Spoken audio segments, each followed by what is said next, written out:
Good day mga kauragon. Luto naman tayo ng pata. Pata ng manok. Bali meron pala ako ditong 3/4 kilo ng Adidas at hahatiin ko lamang ito dahil double purpose yung ating lulutuin. Pwedeng pang ulam, pwedeng pang pulutan. Kung saan ka liligaya, di doon ka. Dati nga kami noon at ngayon, kapag kinulang kami sa budget pang pulutan, ay ito yung ipinangtatawid namin. Mainam din itong ipamulutan mo sa kainuman mong ginagawang pantawid gutom, yung pulutan.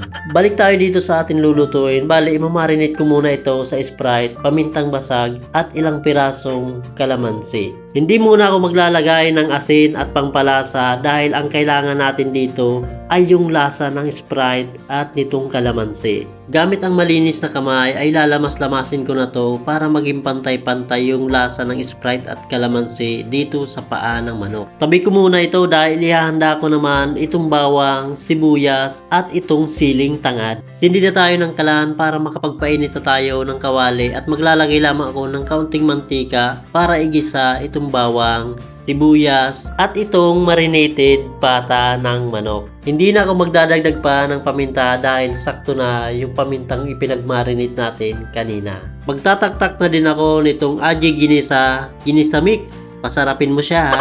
Haluin na natin to para numuot yung lasa ng mga ricado dito sa paa ng manok. Kung baga, sangkot siya lang ng kaunti. Yan, maglalagay na ako ng toyo na siyang magpapakulay at magpapaalat dito. At hindi muna ako maglalagay ng asin dahil lalasahan muna natin to. Baka kasi mapaalat. Ayos na yung pagkakahalo kaya ilalagay na natin itong pinagmarinitan natin kanina. Para hanggang sa sabaw ay nandun pa rin yung lasa ng Sprite. Tatakpan muna natin to para lumambot na itong paa ng manok at para sumabog na din yung mga pangpalasang inilagay natin dito. Yan, igana pala yung sabaw kaya ilalagay natin itong pangpainit sa bibig na siling tangad. At ilalagay ko na din itong pampahalimuyak na dahon ng laurel. Haluin ko muna to para magsama-sama na yung mga katangian nila sa magpapasarap ng putahe. Ganito lamang yung gusto ko dito, yung may kaunting sabaw na siyang ipangsasabaw sa kanin. At ito yung pang-ulam na matakaw sa kanin. Tiram sana. Ito na yung adobong manok sa Sprite. Maraming salamat na naman sa panonood.